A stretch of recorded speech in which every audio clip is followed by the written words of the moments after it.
We've got Teher Badshah also with us. Let's talk to him again about the stimulus and really what it means from a markets investor point of view.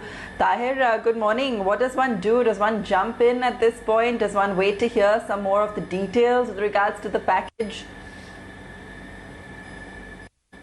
Well, I think, there is better than probably waiting and seeing as to what the constituents of the package are. But from what we can gather, and keeping in mind also the fact that the government went ahead and announced their borrowing program a few days ago, or the extended borrowing program a few days ago, it is possible to kind of interpret and perhaps try and assume that the overall stimulus from a real standpoint will probably be in the vicinity of around a total of around 4 to 5 lakh crores on an aggregate basis. A large part of the incremental stimulus of the package will probably be the support from the RBI, and a large part of that as well is probably intended to be in the form of credit guarantees.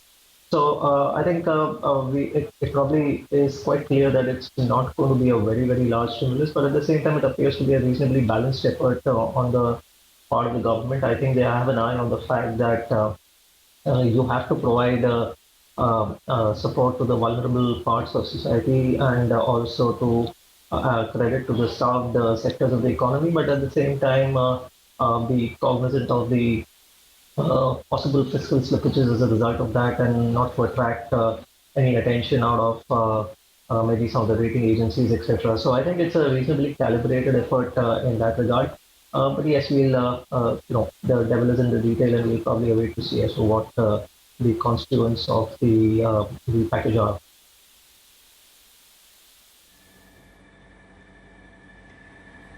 Okay. Ideally, Teher, and I know we're still speculating because we don't have all of the information yet, but ideally, which are the sectors, and let's talk about, for an industry perspective as opposed to, for the moment, thinking about the larger grassroots implications of this. From an industry perspective, where would you like to see that money go on priority? Well, I think clearly from a social standpoint, it will have to go to the vulnerable sections of society, which just to make up for the lost incomes of many of these, the lower stratas of the economy, and the low-income households. That clearly is a social prerogative.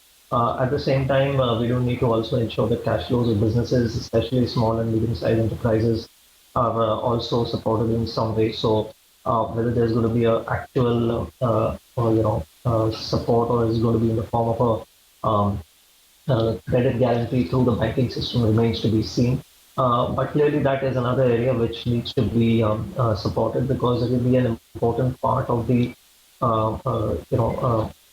restoration of the economy. So I think if you have to open up the economy over a period of time, I think some of the supply chains, a large part of it which resides in many of these small and medium enterprises in India, also needs to be brought back up to its feet.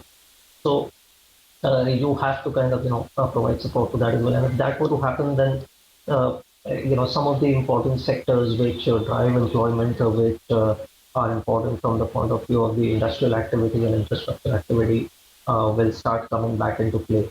And maybe from a market standpoint also, those are the pockets of the market which perhaps have underperformed even in the recent rally from the bottoms of the market, and therefore may have a better chance to outperform from here on.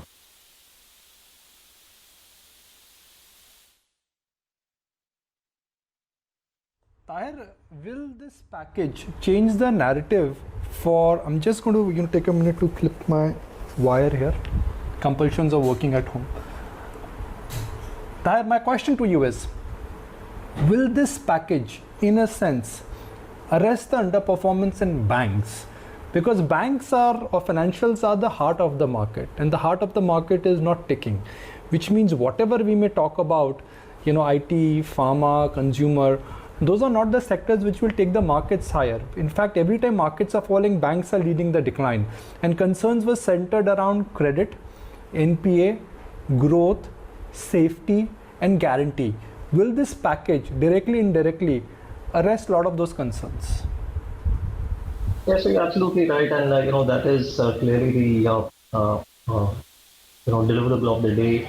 I think the package, therefore, like I said, if it were to comprise of fair bit of guarantees, then that is the right way to go ahead and provide the necessary liquidity, especially to the NBFC space, which has been crying for liquidity for a fairly long period of time now. So that is an important constituent, and we hope that this package has a substantial element of that. But even there, we have to see as to finally what happens while we execute this on the ground, because we did run and we did have a partial credit guarantee scheme in place even post the budget, sometime early part of the year, or maybe even last year, late last year.